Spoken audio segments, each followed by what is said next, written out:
Donc petit disclaimer que j'enregistre juste après, ce tutoriel ne marchera pas si vous pouvez pas faire de M600, voilà.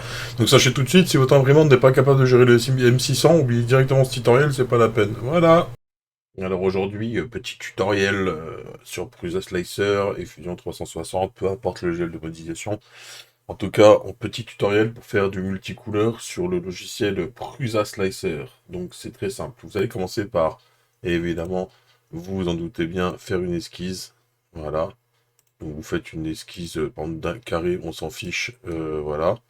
Hop, comme ça. Ensuite, vous allez utiliser l'outil texte. Ça, le STL, vous allez voir, c'est pas très compliqué. Voilà. Ensuite, vous allez taper tuto. Ensuite, vous allez le mettre au milieu. Au milieu. Voilà. Là, ce que vous allez faire, vous allez prendre l'intégralité. Vous sélectionnez tout ici. Et là, vous allez extruder, par exemple, de ça change pas de la version de Mitsu. Il y a un tutoriel que Mitsu a fait sur le logiciel Cura, donc je vous invite à aller le voir, je vous mets le lien dans la description. Donc voilà, donc là pour l'instant vous allez faire, moi personnellement j'utilise une autre technique, j'utilise face contre le bed pour utiliser le lissage et tout ça, mais ça c'est bon, bref. Donc là vous allez extruder de 1 mm par exemple. Donc là on fait comme ça. Ensuite vous allez refaire voir votre esquisse ici. Et vous allez cacher votre corps, et là vous allez sélectionner que le texte. Et là, moi, ce que je fais, comparé de lui, c'est que moi, je fais juste une couche, donc moins 0,20. Parce que moi, ce que je veux, c'est que ça soit qu'une couche. Donc là, si on regarde, vous voyez, vous avez votre plaque et votre texte au même niveau à l'intérieur.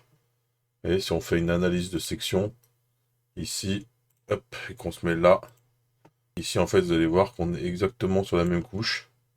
Voilà, donc là, vous avez fini avec votre STL. Le fichier est fini. Bravo, félicitations à vous. Vous avez fait votre première étape.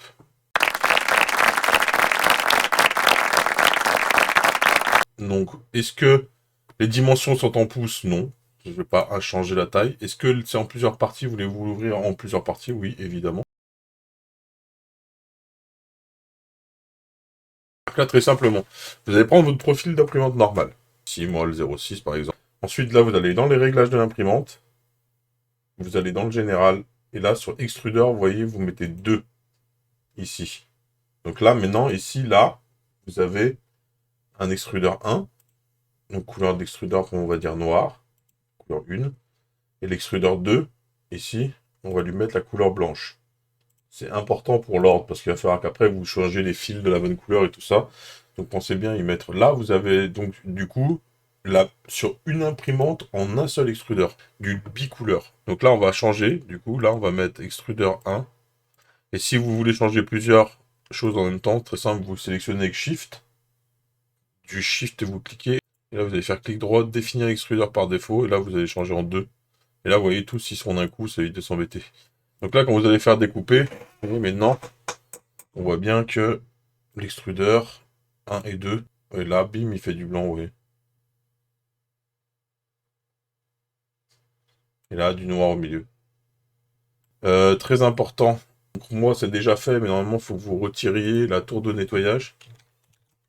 Tour de nettoyage, vous voyez, activé. Vous allez chercher ça, et vous voyez, là, si c'est activé, vous le désactivez. Parce que si vous le mettez, du coup, ça vous fait une tour de purge pour les doubles extrudeurs. Mais nous, on s'en fiche, que vous allez faire un M600, en fait. Et le deuxième point très important, pour utiliser la technique de la bicouleur, en fait, il y a un truc très important à faire sur Prusa Slicer, c'est dans le G-code personnalisé des réglages de l'imprimante.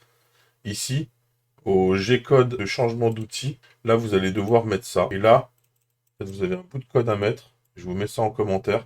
Donc ça, c'est en gros, quand vous allez passer de l'extrudeur 1 à l'extrudeur 2, normalement, il y a un changement d'outil qui procède. Sauf que nous, on ne change pas d'outil, en fait, vu que c'est le même extrudeur.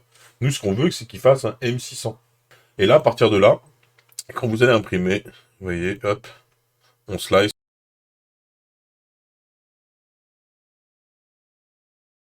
Voilà. Donc bien penser à désactiver la tour de nettoyage, rentrer le G-code que je mets en description. Et là, à partir de là, en fait, allez juste dans votre imprimante de base, mettre un deuxième extrudeur ici dans le général, je récapitule. Vous faites 2 extrudeurs. Et là, vous allez vous retrouver donc du coup avec 2 extrudeurs ici. Vous changez les couleurs, votre premier filament, votre deuxième. Vous allez juste désactiver la tour de purge de nettoyage et normalement ça fonctionne, il n'y a pas de raison. Voilà. Et ensuite, sur votre imprimante, c'est très simple, vous allez mettre votre filament blanc, donc le extrudeur 1, ici. Il va faire tout, et là, à un moment, quand il va passer au noir au-dessus, en fait, il va vous faire un M600. En gros, il va changer. Alors, il faut que vos imprimantes prennent le M600, évidemment, qu'elles soient capables de gérer le M600 dans son firmware. En espérant que vous ayez compris, n'hésitez pas si vous avez des questions. Bonne journée à vous. Gros bisous. Bis.